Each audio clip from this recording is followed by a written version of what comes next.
મહત્વના સમાચાર સાણંદના ધારાસભ્ય કે જેઓને કોળી સમાજના સંગઠનમાં મહત્વનું સ્થાન આપવામાં આવ્યું છે. કનુ પટેલને ભારતીય કોળી સમાજના રાષ્ટ્રીય કાર્યકારી અધ્યક્ષ બનાવવામાં આવ્યા. કનુ પટેલને યુવા પાંખના કાર્યકારી અધ્યક્ષની જવાબદારી સોંપવામાં આવી છે. હીરાભાઈ સોલંકીની આગેવાનીમાં જે આંદોલન હતું તે પણ એક વખત છેડાયું હતું. થોડા દિવસ પહેલા જ કોળી સમાજ એમાં કોઈ શંકાને સ્થાન નથી મિત્રો. ખૂબ મોટો ફાળો આપણા સમાજનો છે. આપણે સાચા હતા અને આ તો ન્યાય અને અન્યાયની લડાઈ હતી અને આના નિમિત્ત બન્યા નવનીતભાઈ કે આટલા બધા ધારાસભ્યો ભેગા થયા, પ્રથમવાર ભેગા થયા હતા આટલા ધારાસભ્યો અને મંત્રીઓ અને એક સાથે રજૂઆત કરીને પડઘા પડ્યા. આપણે સાચા હતા ને. આપણે કોઈ જો એક વાત સમજો, આપણા સમાજને ક્યારેય કોઈનું ખોટું નથી કરવું. આ સમાજે સમાજની લડાઈ પણ નહોતી. લોકો જે વિચારતો હોય વિચારવા દેવાનું, એમાં અમારે કઈ તકલીફ નથી. પણ ભગવાન ન કરીને ક્યારેય કોળી સમાજ પર ક્યાંક અન્યાય થાય તે જે રીતે હમણાં જે એકતા બતાવી ને એવી એકતા બતાવજો, એ અપેક્ષા તમારે પહેલા. અખિલ ભારતીય કોળી સમાજ ઈ કોઈ એક એવું સંગઠન નથી. આ વિચારો છે આપણા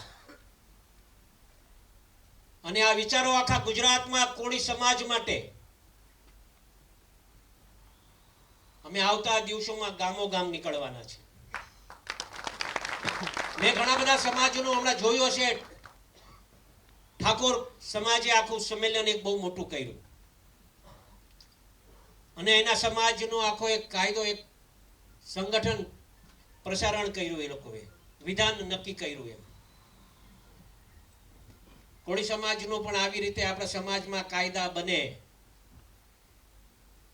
કુવેસોથી આપણે દૂર રહીએ, આર્થિક કઈ રીતે સમાજ આગળ વધે અને કઈ રીતે આપણે બંધારણ આપણા સમાજનું નક્કી કરવું, એ દિશાએ આવતા દિવસોમાં એક ટીમ બનાવી અને આપણે આ દિશાએ હાલવા માટેના પ્રયત્ન આપણે સૌને કરવાના છે. ક્યારેક ક્યારેક આ બંધારણમાં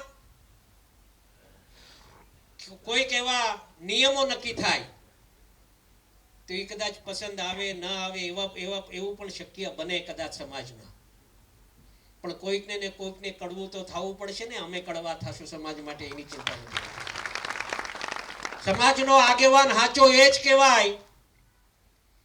કદાચ કોઈક સમાજના લોકોને સારું ન લાગે ને કદાચ ગાળ આપે ને તો એ ગાળ પણ સ્વીકારી લેવાય. એ સમાજનો સાચે આગેવાનો કહેવાય. અમે 1998માં પ્રથમ સમૂહ લગ્નની શરૂઆત જાફરાબાદમાં કરી. મિત્રો આજે ગર્વ સાથે એમ કહી શકું કે આ ગુજરાતમાં સૌથી વધારે સમૂહ લગ્ન કંઈક થતા હોય તો જાફરાબાદ તાલુકાના 42 ગામ છે ને 42 ગામમાંથી 39 ગામમાં સમૂહ લગ્ન થાય છે. મિત્રો એ અમારા માટે ગૌરવની વાત છે. આજે એનો ફાયદો લોકોને દેખાવા માંડ્યો. એક શરૂઆત અમે 1998 થી કરી હતી. આજે લોકો એક નાનું એવું છોડ વાવ્યું હતું, આજે વૃક્ષ તરીકે આખા સમાજમાં એ ફેલાઈ ગયું છે.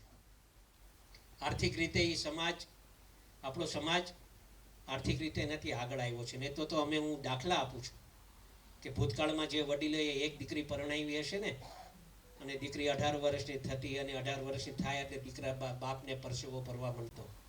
5 વીઘા જમીન હોય અને 5 વીઘા જમીન કોઈકને ગીરવી રાખીને એક દીકરી પરણાવવા માટે હાથમાંથી 5 વીઘાનો કટકો ક્યારે વયો જતો ને એ ખબર ન પડતી. બાપને ક્યારેક પૂછો કે એક દીકરી પરણાવવા માટે કેવી સ્થિતિ. પણ આજે એ વડીલોને બધાને ખબર છે.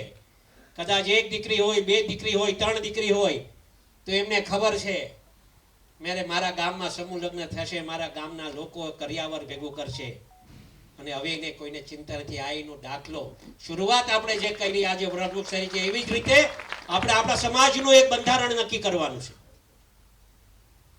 એનો ફાયદો લાંબા ગાળે મળશે. અને આજે ગુજરાતમાં ઠેક ઠેકાણેથી આપણે લીગલ સેલના એડવોકેટો આવ્યા છે ત્યારે હું લીગલ સેલ પણ એક ઊભું કરવું જોઈએ, આપણે ડોક્ટર સેલ પણ ઊભું કરવું જોઈએ, એવી દરખાસ્ત આજે આપના આ મંચના માધ્યમથી હું મૂકવા માંગુ છું. અને સાહેબને, અધ્યક્ષ સાહેબને, રાષ્ટ્રીય અધ્યક્ષ સાહેબને એક મારી વિનંતી હશે કે અમારા કનુભાઈ અહીંયા બેઠા છે. કનુભાઈને રાષ્ટ્રીય યુવા પ્રમુખ કાર્યકારી પ્રમુખ બનાવવા માટે મારું એક નિવેદન છે. જો આપ સ્વીકારો તો મારા ભાઈ છે કનુભાઈને રાષ્ટ્રીય યુવા છો, નાની વય છે, કામ કરવાની ધગજ છે, અને એ ધગજના અનુસંધાને મિત્રો હું ગુજરાત રાજ્યભરના યુવાનોને જે સોશિયલ મીડિયામાં જ્યાં લડતમાં હારે ભેગા થઈને કામ કર્યું છે એનું અભિવાદન કરું છું અને લાખ લાખ બિરદાવું છું. ધન્યવાદ આપું.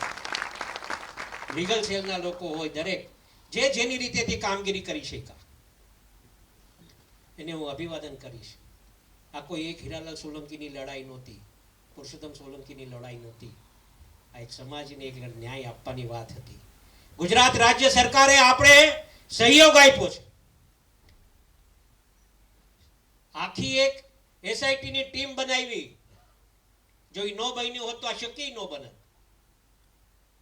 અને સતત લડાઈ આપતા રહ્યા સમાજના લોકો, અને એના પરિણામના અનુસંધાને આપણે સફળતા મળી છે. મિત્રો એવી રીતે હર હંમેશ માટે સમાજના લોકો પાસે મારી વિનંતી રહેશે.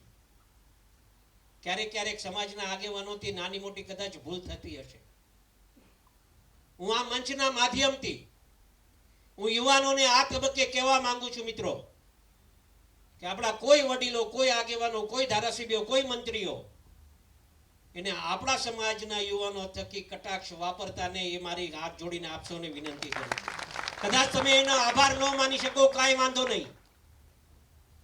ઘણી બધી વખતે આપણા સમાજનું નીચું દેખાવાનું કામ આ સોશિયલ મીડિયા મારફતે કરે છે.